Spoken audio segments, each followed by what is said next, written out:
అది 127 కొట్టిందంట కదా.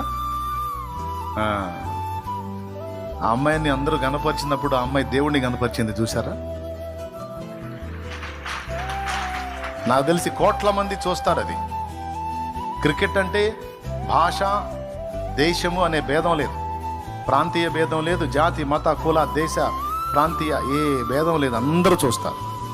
అంతమంది వింటుండగా అమ్మాయి యేసు ప్రభుని మొదట గనపరిచింది, తల్లిదండ్రుల్ని గనపరిచింది. నేను సంతోషించాను ప్రభువుని బట్టి, రెండో అమ్మాయిని బట్టి కాదు. ఎలాంటి స్థలంలో నిలిచినా క్రీస్తుకు సాక్షిగా ఉండున్నట్లు అమ్మాయిని పెంచారు చూడు తల్లిదండ్రి. కొట్టండి, గట్టి కొట్టండి.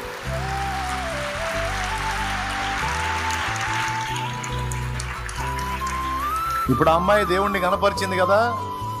మన ఆర్టిస్టులు ఉంటారు కొంతమంది, ఉన్మాద ఆర్టిస్టులు, ఏదో రకంగా పెడతారు చిచ్చు, పెట్టినా పర్వాలా, లైఫ్కి సరిపోయేంత కార్యం చేసింది, నా దేవుణ్ణి గనపరిచింది ఆ అమ్మాయి.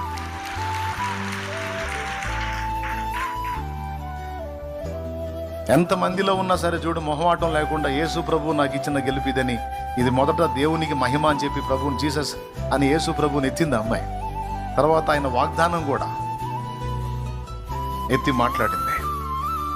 నాకు ఎంతో సంతోషం వేసింది. వాస్తవంగా ఇవన్నీ నేను చూడను, బై లక్ పిల్లలు చూపించారు నాకు. అది ఎంత సంతోషం వేసిందో నాకు. అబ్బా, అలాంటి ఆత్మీయ బిడ్డ నాకుంటే బాగుండు కదా అనిపించింది.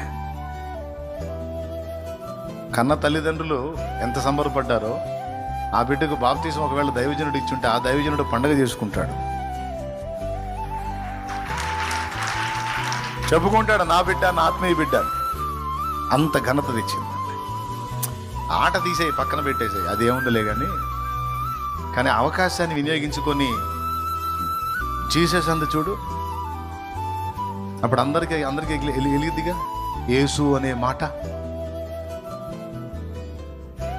కాబట్టి అంత కార్యం సాధించిన ఆడపిల్ల అంత ఘనంగా మాట్లాడితే బైబిల్ చేత పట్టుకొని